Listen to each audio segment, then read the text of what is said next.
one and only GM, and today I'm gonna teach you guys how to play real Tekken. I'm gonna show you all the fundamentals and everything you need to know as a beginner or intermediate player to be better at Tekken 8. First of all, I'm gonna teach you guys how to read and understand frame data. So first of all, the fastest moves in the game technically are jabs, right? Jabs are 10 frames. So that's the fastest thing. So if you do something that's 10 frames and your opponent does something slower than 10 frames, I'll give you an example. Let's say your opponent does a down forward one into down forward one, right? See, my jabs are being in out. See that? So the way frame data works, the lower the number, the faster the move is. So if you do something that's 11 frames, like Magic 4, that's gonna be faster than something that's 12 frames. So the higher the number, the slower the move. So that's one thing you guys have to understand about frame data. Also, if something is +5, you're at the advantage. So if I do something like down forward 1 on hit and then standing 3, you see the standing 3 comes out at 14 frames, right? So if I do down for 1 standing 3, that's gonna come out at 9 frames and it's gonna be uninterruptible. There's nothing your opponent can do about that. They could, I'll give you an example. Watch this. See? Watch. I'm gonna try to jab back. See? Can't do nothing. Uninterruptible. Can't move. I'm gonna try to do raw heat. See? You could do raw heat, right? And you could do armor too. But this is the catch. There's always a catch. If you do something like DF1 into jabs, it's gonna beat it out. So I'll give you an example. See? I got counter hit out of it. Now I'm armored. And the reason why is because the jabs is 10 frames. Take away 5, it's gonna come out at 5 frames. And raw heat come out 16 frames. So it's just way faster. It comes out before the heat even activates. So you're gonna get hit on counter hit. You can also, a good thing to deal with stuff like that also is throws. Throws are 12 frames, but they're anti-armor and heat. So I'm gonna do raw armor, heat, and then now I'm gonna do raw armor. You see? So that's the things you have to understand about the fundamentals of Tekken 8, is that even if something is a real frame trap, like I give you an example of something else that's a real frame trap, down back 3+4 into down forward 4. Down back 3+4 is +4, and then down forward 4 is 13 frames. So that's gonna come out at 9 frames, right? So see, I can't do nothing about it, you see? But you can armor out of it and you can heat out of it. But if you think somebody's gonna do that, you could just do a quick button. Counter hit jabs. You could do. I'll show you. See? Hold up. It's not working though, because there you go. Because of the spacing of it. That's not something you have to understand about Tekken 2. Certain moves have pushback like this. So if I try to counter hit jab him, it's gonna crush because of the spacing of it. So in situations like this, you could just do 1-2 jab. You could bait him too. You could do this too, because armor moves usually don't track, right? So you could do stuff like this and then step.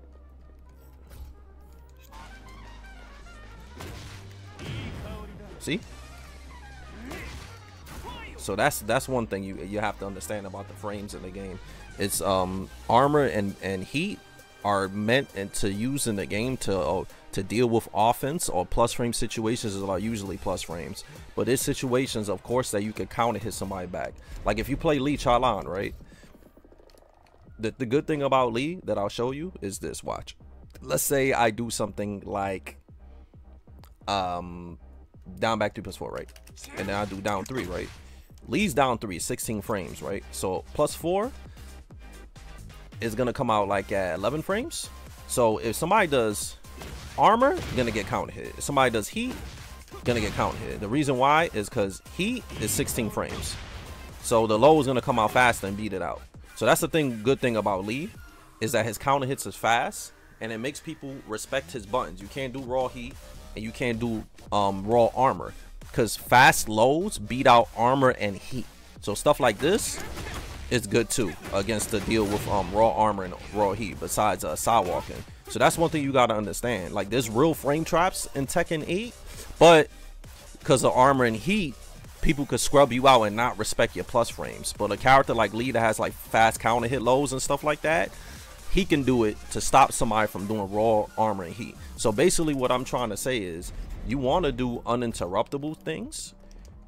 Like, give you an example. You see how this is uninterruptible? See? Now I'm gonna do raw heat. See? Can't. And the reason why is because running 3-4 plus 6 and then jabs 15 frames. So it's gonna come out at like 9 frames. So I can't do anything about it. You saw that? It's 2+. It's 2+. I can't do anything. Even if they rage art, they can't do nothing about it. But if somebody has a punch parry, they could deal with that. And then, you know, to deal with that, you have to do Hitman out for a 3 or a jump kick or something like that. So that's ways to make people respect your buttons. And of course, stuff like this, running 3-4, 1+2, they can't do anything about it. The only thing they could do is raw armor, raw heat, and raw armor. But of course, there's counter plays to that, right? I showed you. You could throw too to avoid the armor and the heat. See? Now I'm gonna do raw heat. See? And of course you could bait it. You could sidewalk and launch. So when you play Tekken 8, you constantly wanna bait armor and heat while you're pressuring somebody. I'll give you another example. You see how Lee's down 3 is minus? If you think heat is coming, you can sidewalk. So I'm gonna do raw heat, right? See? Baited, launch. I'm gonna do raw armor, baited, launch. You see that? So you have to rush down and bait those things while you're rushing down. Give you another example. That's a real frame trap right there. See? I block it, can't swing back, can't sidewalk it. I'm gonna do raw. See? You could do that, but you could bait it with a down 3 and counter hit. Or you could throw or sidestep launch, because throws are 12 frames. Remember that, guys. So, like I said, to reframe data, it's like this. If something is -10, you could punish it with 12 frame moves, like jabs. So, Acid Rain for Lee, 1-2-4, and 2-1. Those are all 10 frames. If something is -11, you get Magic 4, which is 11 frames. So that's how frame data works. Anything that's like -10, punished by -10. Anything that's -11, you can punish by 11 frames. -12, 12 frames. 13, 13 frames, and up there. Another thing about frame data, if you do something, give you an example. If you do something like this, you see how this is -1, right? -1, anytime something is minus, let's say you do down forward 1 into Magic 4. The Magic 4 is 11 frames. But if you do down forward 1, that's -1, it's going to come out at 12 frames because it's minus. So it makes it a bit slower. But you can still play mind games like that. And the reason why you can play mind games like that, I'll show you right now. If somebody blocks your DF1 and does a DF1 back, it's going to get beat out. Because the Magic 4 is going to come out at 12, and your DF1 is going to come out at 13. So you can see how you could play mind games, right? Now I'm going to do a slower mid, you see? So by doing those reads like that, is going to force me to try to counterplay that. And the way you could counterplay that is like this.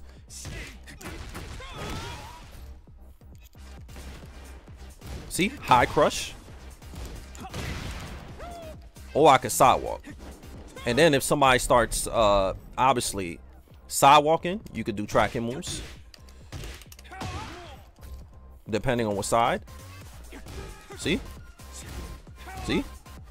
So that's a good way to play by negatives. And you could do that for -5 also. Of course you could do punch parries and stuff with any this applies to any character, by the way. So you could punch parry jabs and down forward ones after -5. -6 and up, you only could punch parry 13 frame mids and stuff like that. So that's how you reframe data, guys. That's how you understand frames. So like I said, if somebody does something that's like a big minus, like I give you an example. Let's say somebody does, See how I did that?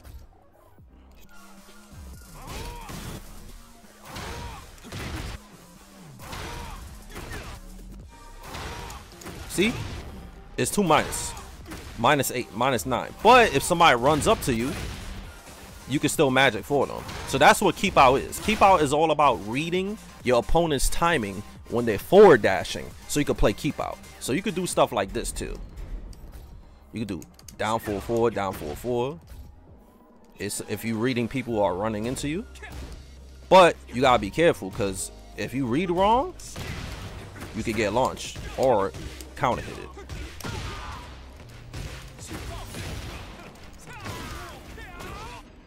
Another thing too, I'm gonna teach you backdash canceling. Backdash canceling is easy. It's just back, down, back, back. See how I'm doing it? See that? Back, down, back, and you could do it. You see the way I'm doing it? I'm just pressing back, down. So this is how you backdash cancel, and forward dash cancel is the same way. Just look at my notation. Forward dash, see? Backdash cancel, real easy to do. I'm playing on a PlayStation 2 pad, so on a PS2 pad, it's a lot easier to backdash cancel. That's why I like playing it. So you see, I could backdash cancel. The purpose to backdash cancel is, I'll give you an example. Let's say I do DF1, right?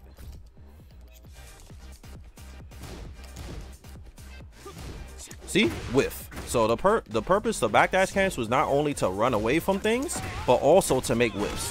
A lot of people, their issue in Tekken is that they backdash for no reason. So they'll backdash and then somebody will whiff in their face, but they're not ready for the whiff punish because they're not looking for it. So that's the good thing about backdash canceling. I'll give you another example. Let's say somebody does this into that, right? Down back 3 has a lot of pushback, right?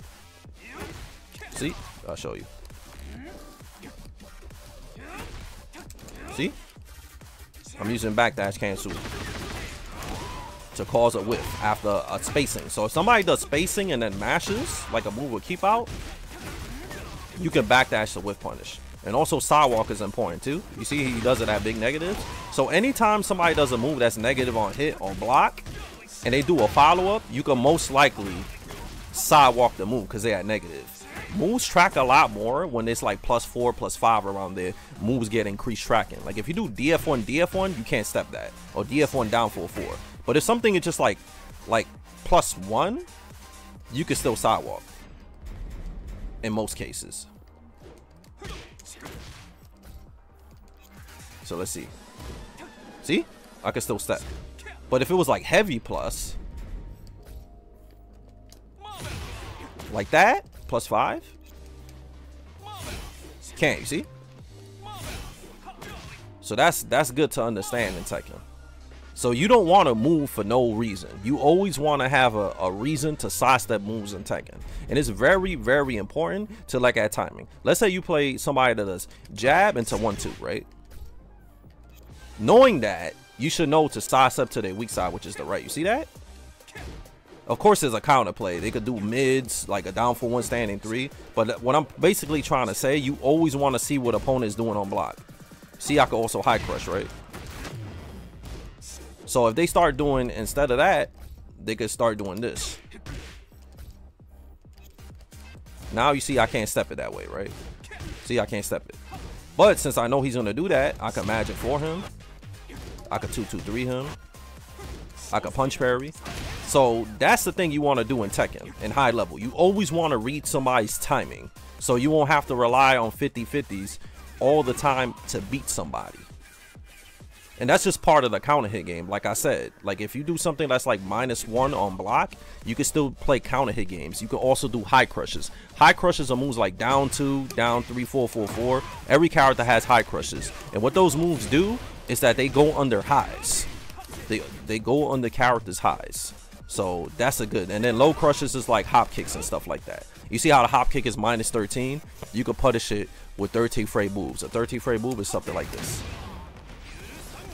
Also, another thing, Lee specifically and most characters, when you in heat, you do chip damage. That's another thing I gotta explain to you guys, because a lot of guys have a lot of trouble and they ask, yo, what can I do to if somebody just sitting there blocking? See how that does chip? Doing moves as chip damage is really good, because they keep losing health. So it's gonna make your opponent want to swing back. And with a character like Lee, you want the opponent to swing back so you can set up counter hits. Like down 3s, down 2s, 4-4-4s. So if somebody's turtling, just do chip damage stuff. The thing with chip damage that y'all gotta understand though is if the opponent starts swinging back, they get the damage they lost from the chip damage, they get it back because it's recovery health. So you only lose recovery health. But if they start getting hit while they have the chip damage recovery health, they start losing damage. So that's one thing y'all gotta understand too. That's one thing you gotta understand with chip damage. But chip damage is one of the best ways to deal with somebody that's just playing fully defensive. And when it comes to 50-50s in Tekken, 50-50s is basically low mid, right? Those are 50-50s in Tekken. But you can also do 50-50s with minus frame moves. Like if you do down 4-1 and your opponent does highs, you can 4-4-4 them, high crush. If they do a mid, you can do something fast and counter hit them. That's also a mix up because you mixing up the opponent's timing and you getting them. So there's more to mix ups than just highs and mids. Obviously for a character like Lee, a good mix up is like while staying 2-3 and slide. But of course, when it comes to Tekken, I'll show you guys. That's why sidestepping is important. I'll show you.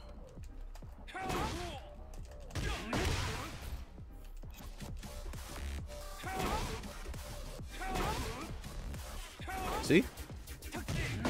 So you can step that. See? So that's why sidestep is important. When you step moves, you can avoid getting mixed up. I'll give you another example. Let's say I do 1-2 down 3 and I try to mix you up with that. See, I sidewalk. On hit I can't do it though.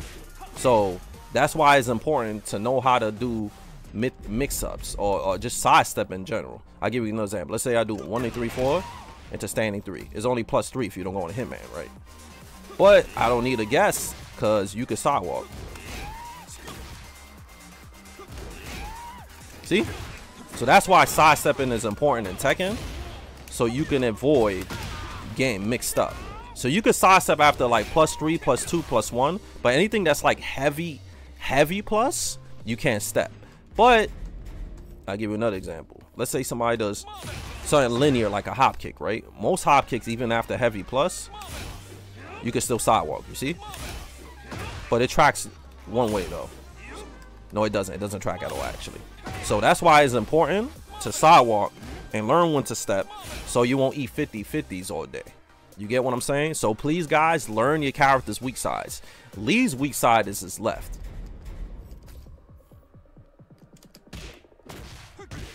So you want to be stepping, you know, to his left. See? See? But, of course, he has moves that track that way. Like magic 4-4-4, 4-4-4, down 2. So that's also another thing in Tekken. You want to find out what moves in Tekken track to your character's weak side and a strong side. But in Tekken in general, they have homing moves. You see how it has the white streak like that? That means the move tracks both ways. Back forwardly also has that white streak. And that also tracks both ways too. So that's one thing.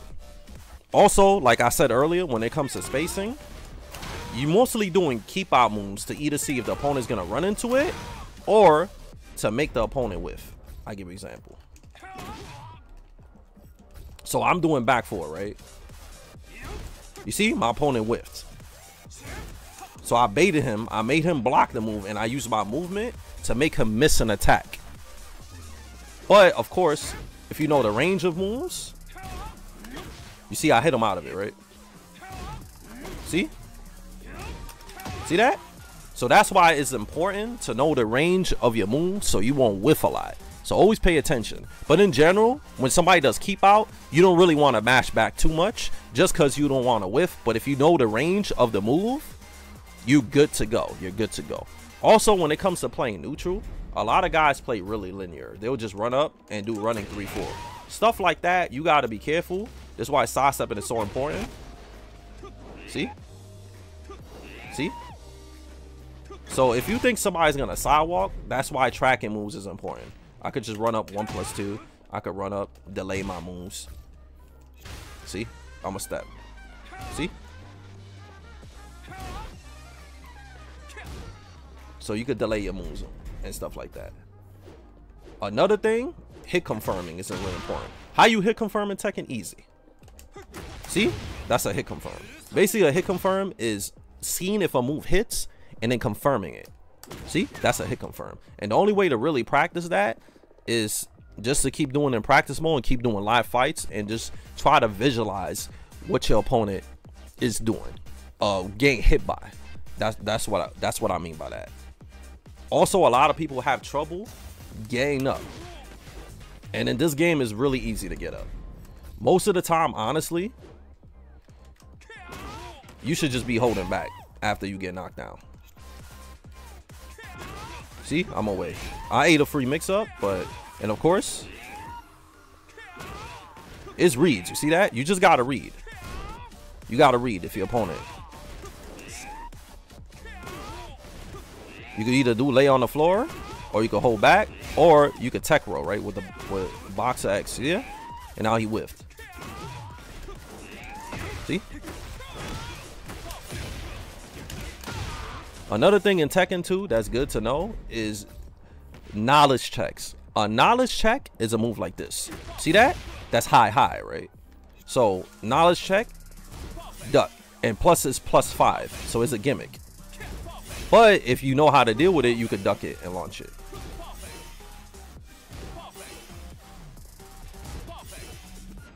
Another thing too, I'm gonna do a low, right?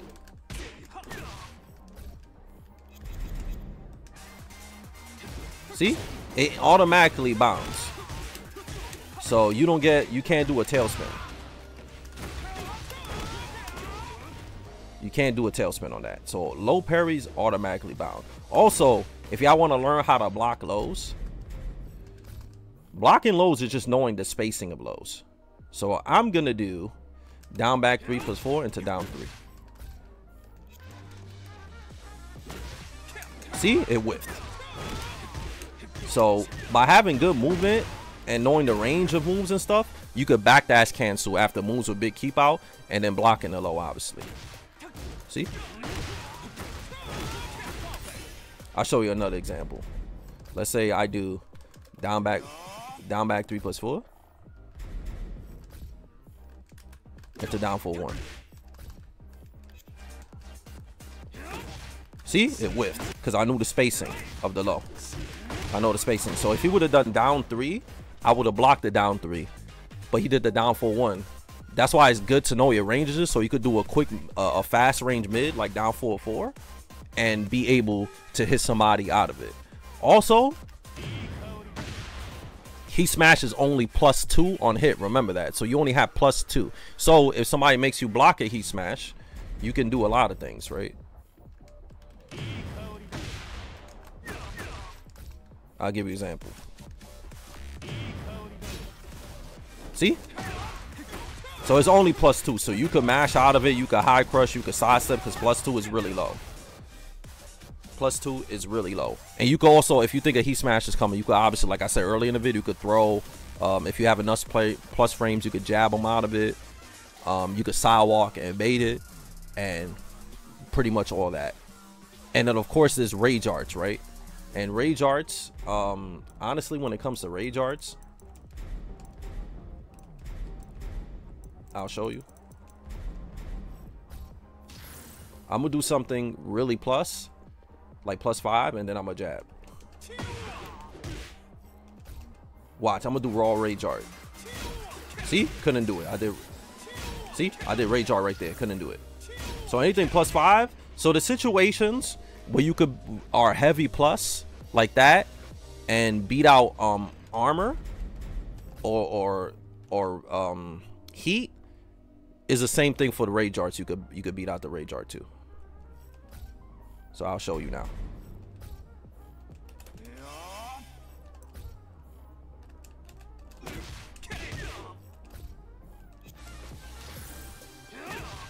See, I tried to do raw rage art. You see, after +4 and I did jabs, did it. And of course, from crouch while standing, it's just ducking and getting up straight. and then doing a move. And of course, you know, moves that's like -11, you could do 11 frame, punish, 10 frame, 13, whatever. So yeah, everybody, thanks for watching my video. I hope this video will help everybody learn how to play real Tekken. This is fightinggm, and be sure to subscribe, comment, and follow. We're close to 10,000 subscribers. Yeah, and thanks everybody for watching, and I'll see you guys on the next video. Peace out and take care. Laters.